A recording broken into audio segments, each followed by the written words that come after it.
We can be. Shh.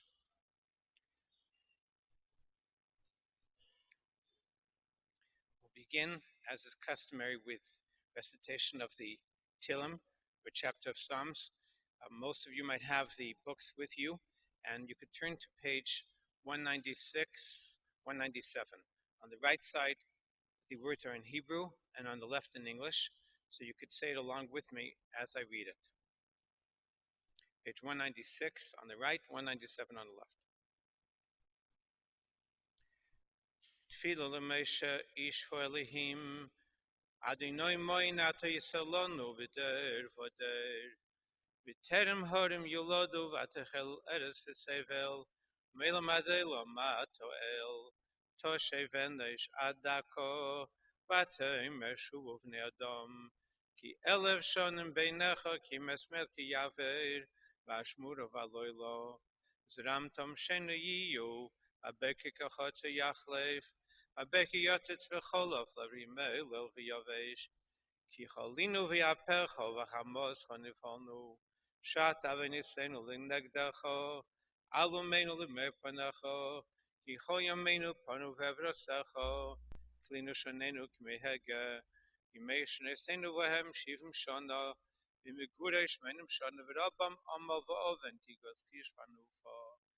Mi idea oizapecho chiros v'evrosecho, Limnes Yameinu Ken Heda, Benovi Levav Chochmo, Shuvadi Noyad Moso, Vinochim Al Avodecho, Sabenu Vaveke Chastecho, Uniranen Ovenismacho, Bechol Yameinu, Samchenu Kimesin Isonu, Shneisrinu Ro, Yelovadecha Falecha Vadecha Al Bneihem, Yinem Vadne Alenu Alenu, Umasi Adenu Ken Alenu, Umasi Adenu Ken Enehu.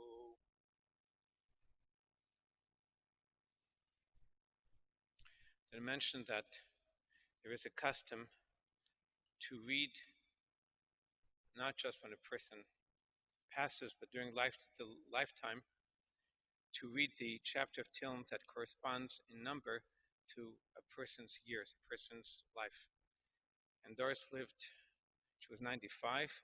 We turned to chapter 95. Just wanted to point out a very interesting thing about it, that the words of chapter 95 are the very words that we begin every Friday night, the Shabbos, Friday night Shabbos prayers. Very special thing because, as our sages tell us, that life is, in a sense, in this world, is like the 6 days of the week where we work, and after we move on, it's like the Sabbath, it's like a sabbatical leave, we might call it, because it's not an end. The soul lives on, but it goes on to a higher phase. It's like a person who detaches himself or herself from the worries, the pressures of everyday life, and spends some time with something more spiritual and relaxing. So that's what happens at the end of one's life. It's very difficult to sum up a person's life in a few words, but as in everything, we always look as Jews to the Torah for guidance in everything that we do, and in every special era in our lives. When a child is born, we celebrate it with getting called up to the Torah. When we have a marriage, we have an aliyah, get called up to the Torah. And then again, we look to the Torah for guidance when we come to life's end. Every person's life has different phases, different parts, and Doris was no different. She had, thank God, a long life, and I was, it's It's pretty impressive when you figure out someone who was born here in Winnipeg and lived a full life and was successful and having a family with 3 children and grandchildren, and etc. With bringing up generations that are connected with Jewish life. It's a very special accomplishment and something that reflects both on her and her family and her parents and her husband, Allah Shalom. So the thing is that there's something there that we look always to find what is the kernel that we have that connects all of a person's life. And there's a very beautiful thing that we find. Her name in Hebrew was Devorah. Devorah, as we know, in Hebrew is the word for a honeybee. But there was a very famous Jewish woman whose name was Devorah. And she was one of the few that was, in her time, the greatest leader of Israel. Her name is found in the prophets. She was a prophetess. Devorah, she was Shofetas es Yisrael. She was the judge, the ruler of all of Israel in her time. And interestingly, in the prophets, it describes the way that people would come to her for advice, for counsel, and for guidance. And she, Yoshevet Tachas Tomer Devorah. There was a date tree, very tall date tree, and that's where she would sit. And the place was called, the word Tamar, where Tamar is a date, and Tomer is the date tree. And she would sit there under that tree, and people would come there to consult with her. So the sages tell us in the Talmud, what is the significance of the date tree? If you've seen it, we're now almost approaching the holiday of Sukkot after Rosh Hashanah, when we take the branches of the palm tree, the lulav. A date tree, if you're in Israel, you know how it looks, and it's different than all the trees we have here. Because the date tree, rather than have branches coming out from the whole length of the tree, the branches come out from the very top. The top of the tree is the heart. At the very top of the tree, if you cut off the top of the date tree can't live. It's not like another tree where you could have it regrowing from whatever's left from the stump. But the date tree, all the life, lower down, there's no branches coming out. The leaves and the branches and the fruits all come out from the top. And so this is what the Talmud tells us. Mat Tamar, just like the date tree, in lo lev, ela la'aviv shabashamayim. Its heart is just facing the heavens. It looks up. It doesn't face down. So also, this is the symbol of Am Yisrael, of the Jewish people, that have endured throughout the ages and faced all kinds of difficulties. And though we face lots of challenges, but we're never intimidated, we never lose hope, because our heart is always facing the heavens above. So this is a very beautiful metaphor. And we think of the name Devorah. She had also, her life was lengthy, and she had also her challenges in life, but underneath she had that heart for Hashem that kept her throughout. And I think that spirit is what goes on, and that's her heritage. I wanted to also mention that right now it's very special that her passing is right in the beginning of the last month of the Jewish calendar, the month of Elul, just before Rosh Hashanah, which traditionally is a time of reflection. We have to give an accounting on Rosh Hashanah, the Day of Judgment, to God for our lives. So when it comes to the end of a year, we finish a slice of our lives every year. And we do a self-accounting to think about what it is we did right and what not, how to improve before we face a new year. And in a larger sense, that's true when a person ends a life. All the years come together, and we face the Rosh Hashanah, standing before Hashem in heaven. And this is a very serious time, so it's an important thing that each one of us, we have here friends, family, people that remember Doris with special feeling. So our connection now becomes not one that's a physical kind of connection as was before, but now it's transformed. It becomes a different way of connecting through doing a mitzvah, doing a good deed, thinking of what it is that we could do that should serve as a good memory and a schut and a merit for her soul. Before I continue, there's a famous teaching of our sages that dvarim hayotzim min halev, words that come from the heart, nichnasim lalev, penetrate another's heart and have the effect that's desired. So best would be if we listen to a few words spoken from her special children. She has three. We'll start with Harold, to to be the first and share some thoughts about his mother. Oh, excuse me.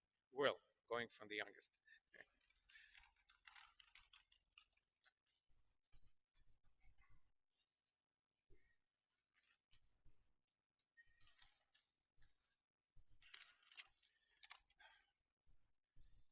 Uh, so I want to thank everyone for coming today. My name is Royal, Doris's youngest son. I think most of you know me here.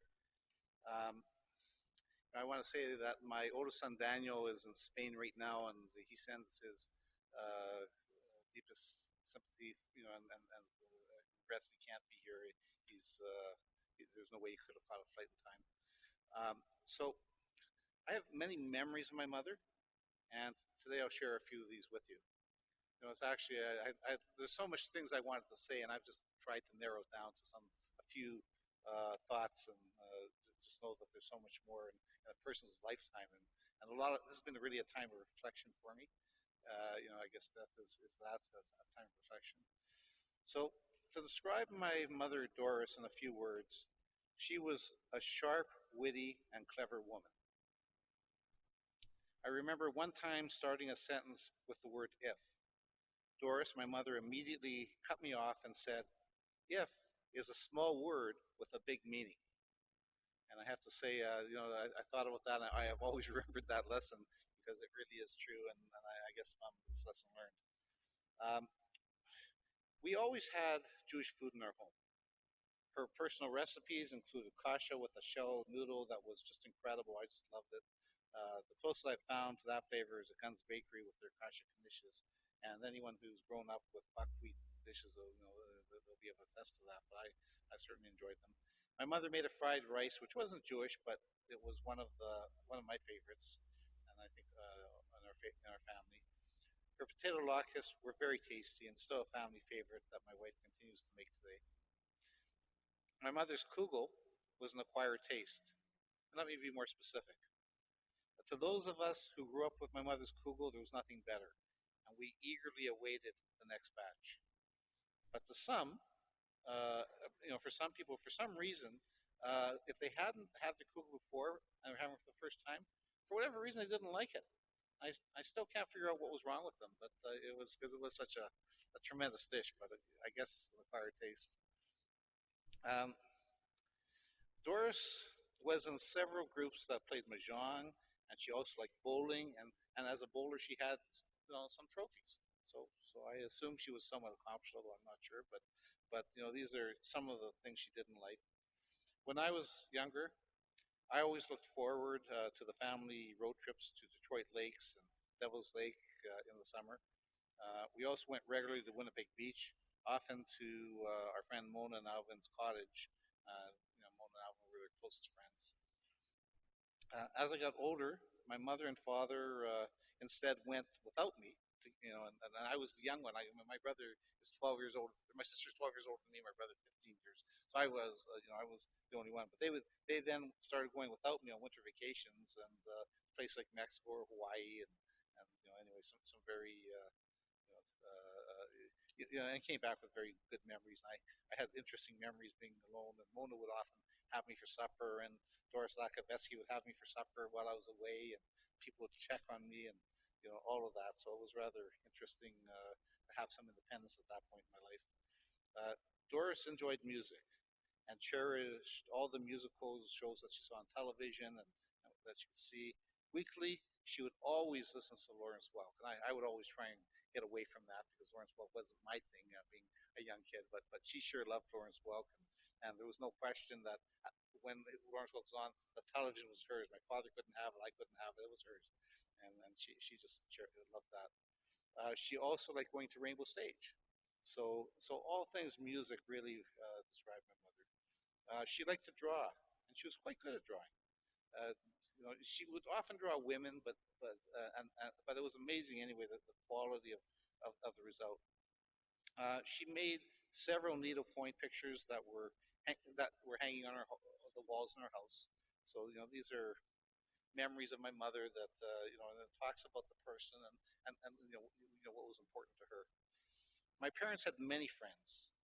I remember the gatherings at our house to play cards or to play mahjong. I found out later many of the friends were relatives.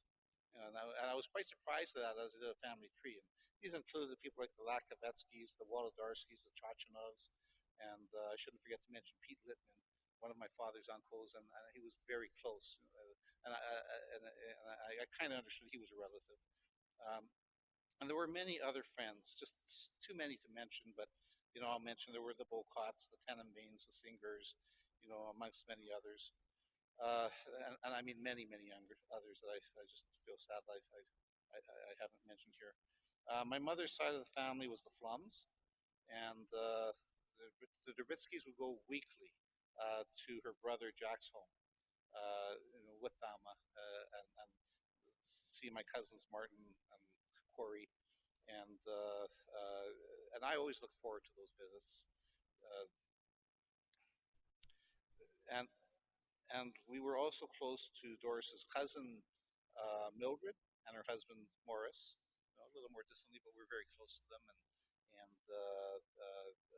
through my life, I've always, particularly Morris, he's always been part of our lives in some way. Our family was always close as a unit, brother, sister, brother, and with our parents and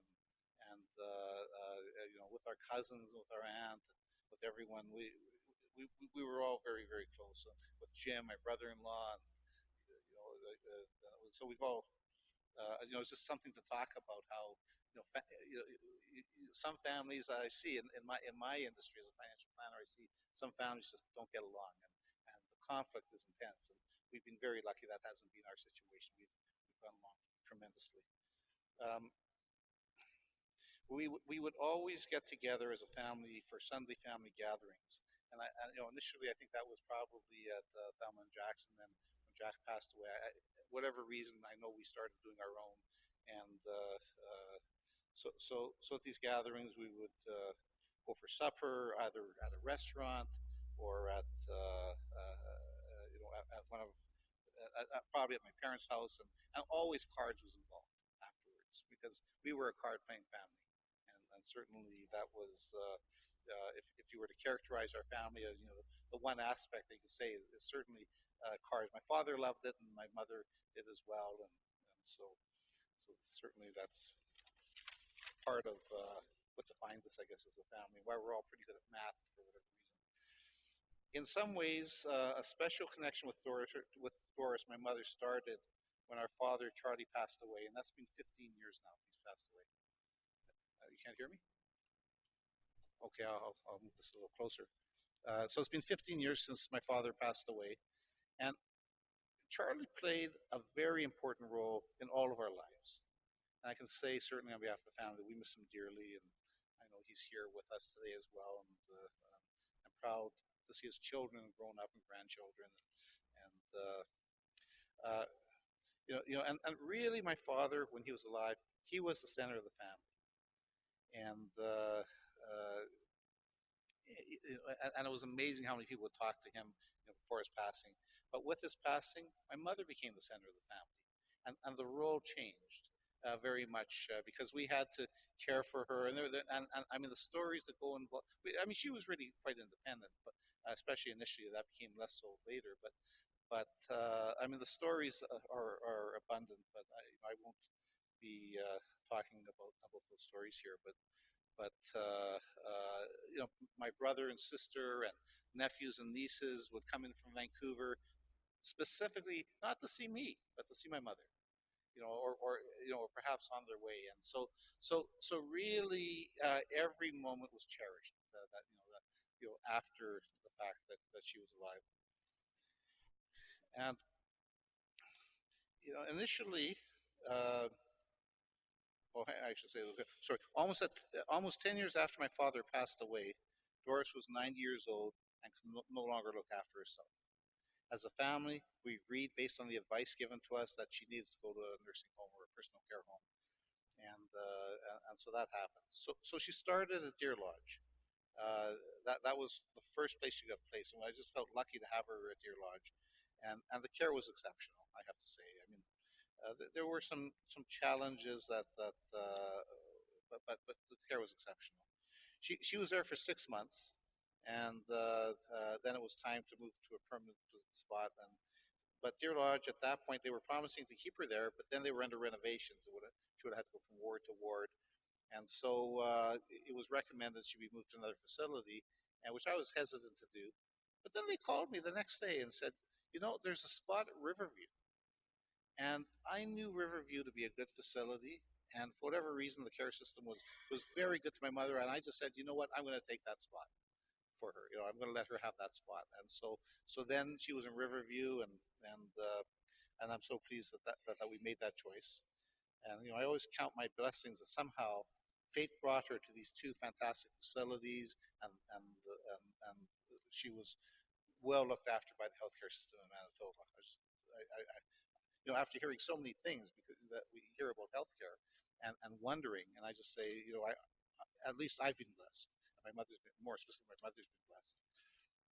I want to acknowledge the wonderful care my mother received at Riverview Health Center for the almost 5 years she was there. From beginning to end, the care was above and beyond. Everyone at Riverview seemed to know her, and they all spoke well of her. In those 5 years, and especially in those final days, the staff at Riverview were totally accommodating and caring towards all of us. There are a few people that deserve special mention, including, first I'll start with Rabbi Harriton, for visiting my mother periodically in the 5 years that she was there and praying with her, or singing songs, or what have you. And then he would often report back to me, the result of the visits, and some of them were amusing, and there was one,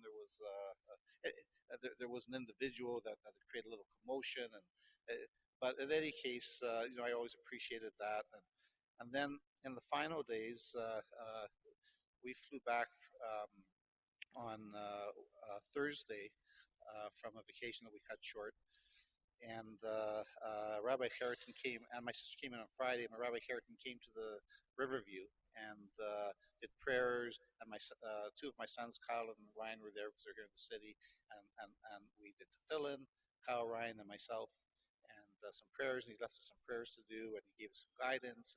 So I really want to thank him for all of that. I want to thank Cindy Sire, who's someone that we have made arrangements with to walk my mother to the solarium. And she did this for approximately 4 of the 5 years. So she had a break from the normal routine, with that little bit of extra care. Um, I want to say a thank you to Dr. Lila Boroditsky. And what she did was she called me last Wednesday, and we were on vacation, as I mentioned, and she explained to me the magnitude of what had happened, how suddenly my mother's health had changed. She was healthy, and then suddenly she became lethargic, and they were doing some tests, and it turned out she had renal failure, and so if you think about it, she was 95, fully 95 and beyond, and then suddenly, for whatever reason, she started doing this, and she says, if you're coming back Friday, it should be okay. But if you wait till Monday, I'm not sure. And Sophie and I made arrangements to come back early. And Sharon came in on Friday. And but with Lila was interesting. We had some heated discussions about comfort care versus resuscitation, and or heroic measures, and but but they were heated, but they were intelligent, and I appreciated hearing some perspectives about what to expect, what not to expect, what's available. So I just want to thank her for that, for those discussions. There were some nurses, Barb and Rona. These are the two that we interact with most. There was another one, I just forget her name at the moment, but Barb and Rona were most there in those final few days when my mother was not conscious anymore. She was conscious; she could hear. We would speak, and sometimes she would open her eyes. She couldn't speak. Her eyes were always closed. She appeared to be sleeping, breathing heavily, sometimes breathing lightly, and but there's no doubt that certain things that we did that she could hear. And but these two nurses were very caring, and they said anything we wanted, and in the final days they were going to provide. And I really am thankful that the whole Riverview system was so good that way. Sarah was one of the aides on the ward that talked to us, and I very much appreciate it also. Gary's one of the patients on the ward who engaged us in conversation, And more importantly, and he was with it, right? I mean, so that was part of it. But more importantly, when my mother was still healthy, but she couldn't speak for herself. He would often advocate for her when in my absence. So I was so happy that there was a patient to do that, and to hear about some of that. And I do want to say that the level of care provided at both Deer Lodge and Riverview can only be described as exceptional. I apologize to anyone I've missed, and I mean, because there's just so many that I have. I'm just going to talk a bit about the final days. When my wife, or when my daughter, or when my mother Doris was not conscious. Fine and I arrived back Thursday, and I didn't want my mother to be alone because there was nothing to speak for her. So we made arrangements with Kyle, our middle son, and Kyle stayed with her. We brought in the cot. He stayed with her for 20 hours, and that was really until Sharon arrived in the city, and then at that point we relieved him. And Sharon and I then stayed until the very end when she died 11:20 Sunday evening, this past Sunday. Uh, we sat. We had two beds in effect, so we were in the room with her virtually all the time, and it was really special to have that time. During these few days, Sharon and I spoke to our mother, letting her know we were there. We would FaceTime with family from Israel, from Vancouver, so the nephews and nieces could have a chance, and Brantham would have a chance to talk to her and others. Um, we played music, as you recall, she loved her music, and certainly we played many of the golden oldies that she would have grown up with and enjoyed. And we played Jewish music, you could tell all of these things perked her up. You could just sort of see it a little bit in her, even though she was not so responsive. But you could see that all of this kept her alive. We would. I just One of the reasons I had my son stay was I wanted to wet her lips so that she would have some moisture. And again, everything we could to keep her alive as long as possible. For every second was precious, and I let the nurses know that, and the people at the staff, and they certainly did know that. And we did some video conferencing so that Brant and Melinda could see her in those final hours. I want to thank my wife Faina for her loving help in caring for my mother and for supporting me during this difficult time, and for being so helpful to the entire family. And before my mother's health, even while she was healthy, then when her health failed, my wife has been there all the way. Even after now, my wife Faina has been there all the way. And my kids, Kyle and Ryan, have been there, and everyone has, and I really am appreciative of that. Um, you know, Doris died the way she lived, peacefully, not in pain. And again, in all of that, she was on no meds, virtually almost no meds, and she wasn't in pain. And I mean, it's just a blessing at 95 to have been able to live that way. And there's going to be a big hole in my life with my mother gone. As I reflect upon my relationship with my mother, I'm not sure why I never said this while she was alive, but Mom, I love you. And just like the song by Frank Sinatra, more, much more than this, Doris, my mother, she did it her way.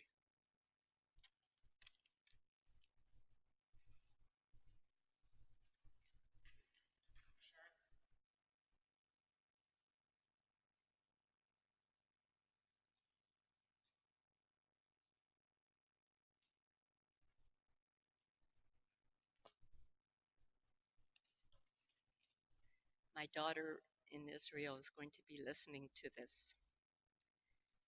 Um, my mom, my stubborn mom, has taught me many things about life. I guess the most important one is don't talk about people unless it is something positive.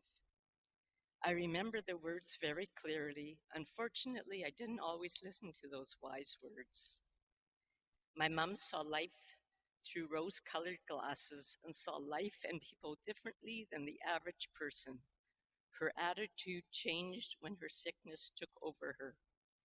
She was happiest when she had the three children beside her. There is no doubt the love she had for us and she gave us. One of the amazing things was her lifestyle of sleeping and very little exercise. You think that her body would give out, but she proved everybody wrong and the system wrong also. Her mind was more powerful than her body, and when it was time for her to walk a mile or two, she did it like a pro. She never went oy vey when she got in or out of a car, but got in gracefully as if she was 16 years old. I can't say the same thing for me, and I exercise all the time. She lived to 95, and that is a record for anyone on our family. Just proves that resting your mind and body preserves oneself. We were very impressed with the care that Riverview provided during her 4.5 years, especially the last 5 days. I was with her on her last days, and it was comforting to me that she was well looked after and looked very peaceful.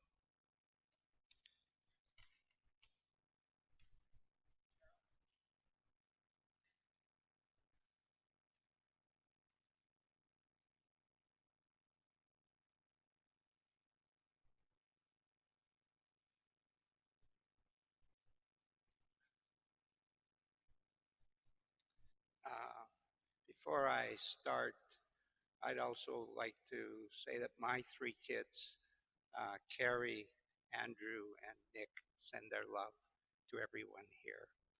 Uh, Carrie's just came back from San Francisco and was babysitting their kids and stuff. So their love is sent as well.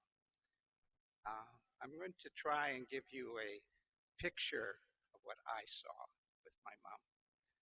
Um, the the first image that came to me was we were driving for an hour to Steinbach for this beautiful wedding that Daniel was having with Stephanie, and she was in a very very beautiful.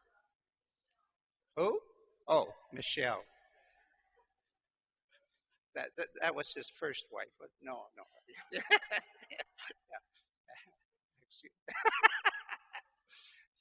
And so so we were driving, and she just loved the wedding, and she was in an incredibly beautiful space, and without a doubt, she brought a tremendous amount of substance to the wedding. Just her presence, her peace of mind, her security. She was like a queen, and everybody who rallied around her could feel that. And we're driving home, and she stepped into the other side, half there and half here. And this is her description of heaven. She says, in heaven, and she was there. It wasn't just a theory, she was sitting there. Heaven is where there's no sickness. Everybody is healthy. Everybody is happy. Everything is perfect. And you are there, Harold, taking care of me so that I have no problems and everything is easy. And when she was talking that, I said to her, I know what you mean. And it's true. In my family, the three of us, my sister, my brother, I, and my mother, and of course my father, was a unit that love permeated personal opinions, personal ideas. And that was extremely powerful. And as the years rolled along, the three of us talked about how we felt carried by the love and wisdom of my mother and my father, who we cherished equally. So this marks the end of a chapter, the chapter of Charlie and Doris Derbitsky. And for the grandkids and for all the people, the memories you carry in your heart will be the legacy of these two incredible people, amazing people who the three of us, we have to say, we are extremely thankful for who they are. The greatest individual event of my mother was she had a nervous breakdown when she was 45. And then for 20 years, she was under the poisons of the medicines and the psychiatrists and their world and what she was supposed to be like. And then about 65, she had a spiritual insight and she saw that she no longer wanted to live that life anymore. She gave it all up like that. Like my Zeta gave up smoking, 2 packs a day, gave it up like that. Must have been a heritage. She gave it up. Everybody opposed it. I didn't, but everybody else did. But that's my mother, strong. And if she has an opinion, she's going to voice it to herself and live by it. And she did. And it took about 4 years for that poison to leave her body. But it freed her.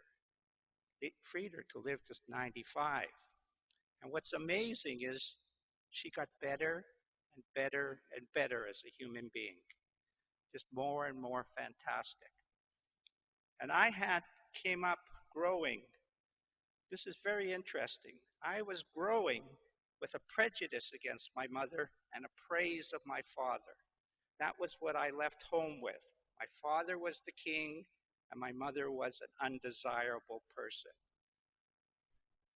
And our family went to Radium Hot Springs together, and we're going to Banff. And I remember making a decision. I'm not going to let her destroy this trip. And she did her little thing, and I got involved in it, and it worked perfect, except for one small little thing. They left, my father and mother left the next morning and went back home. And for 6 months, we didn't talk. I'm sitting there, I'm going to go to Winnipeg, and I'm thinking, you know, I was right. But I don't quite like this result here. We're not even talking. So I decided I would go to Winnipeg and I would not oppose her. I was going to change my attitude. And we were playing cards, which, as my sister and my brother will say, was one of our favorite activities, the four of us playing cards. And we were playing this game of bridge, and she had different rules than I had. Of course, my rules were right and hers were wrong. And I remember this moment where I would say, "No, Ma, that's not the rules." And I could see her getting up slowly. And as she's getting up, I say, "No, Ma, you're right. Yours are the right rules." And she sits down, and we have this most incredible time. And that was the last time my mom and I ever had a disagreement. Never after that did we have one moment of negative energy at all. You see, what I'm trying to teach you is mothers always love their kids, always have love for them. It's only the kids who have an attitude problem to them. And I had a big attitude problem to my mother. And the moment I changed, our whole relationship just blossomed. And I could remember one time sitting on the front steps of 591 Smithfield, which is still a house in the heritage of the Derbitsky family, and sitting with her, and she says, "You know, Harold, you really got the wrong end of the stick because my dad was poor.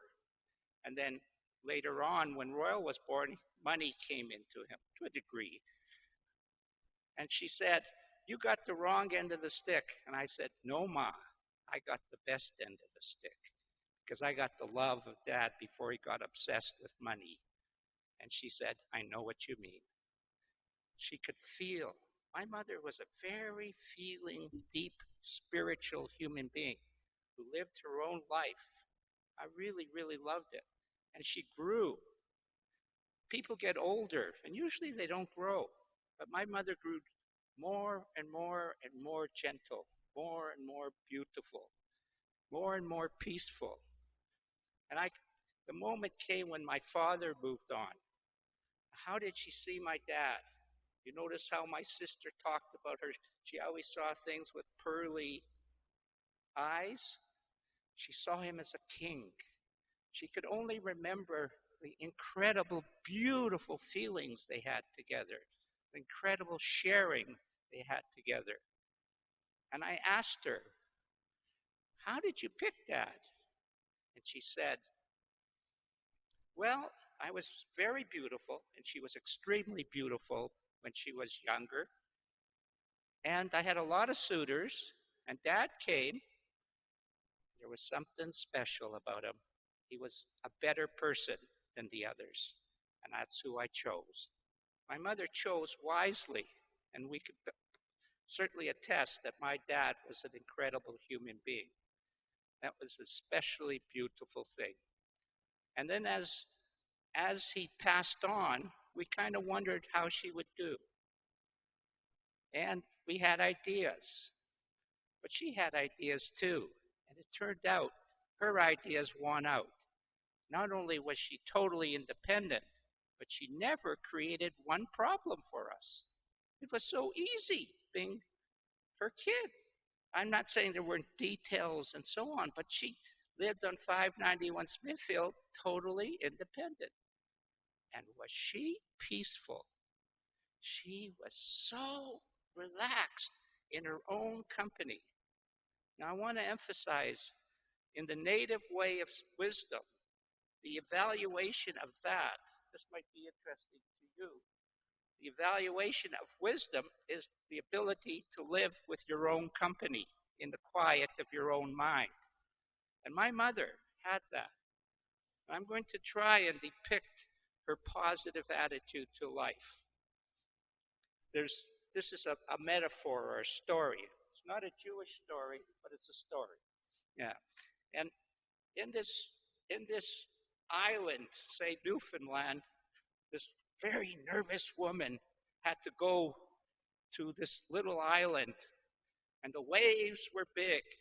And she hired an old seaman, and this seaman said to her, "I'll take you." And as they're in the water and the waves are going up, he's she says to him, she gets scared. Oh my God. She says, "Do you know where the rocks are?" And he said, "No, ma'am, I don't, but I know where they ain't."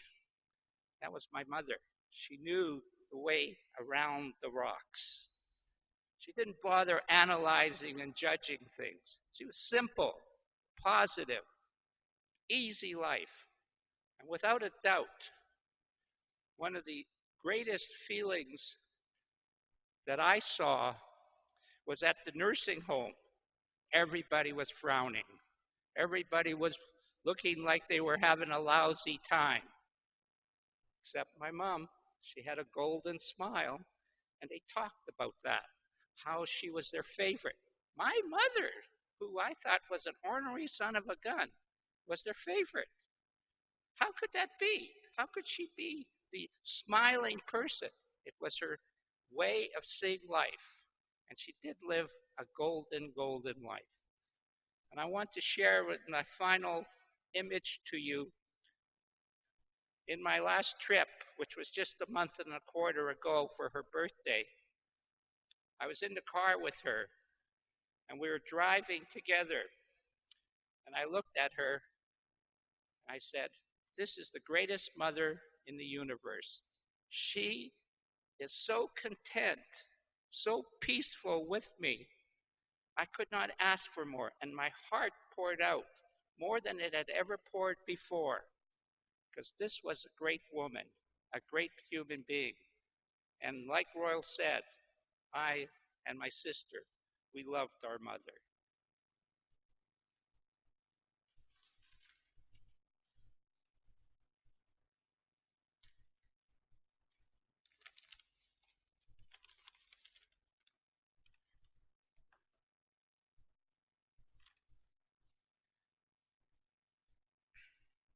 To mention that after the funeral, the burial will take place at the Rustic Cemetery at HSBA, and the Shiva is going to be tonight and Wednesday and Thursday between 7 and 9 at the Derbitsky's home on 42 Heron. And the family asks that anyone who would like in lieu of flowers to donate to Riverview that did such a beautiful, gave such wonderful care to their mother, or to the charity of your choice. For now, I'd like everyone to stand for the Kel Malay.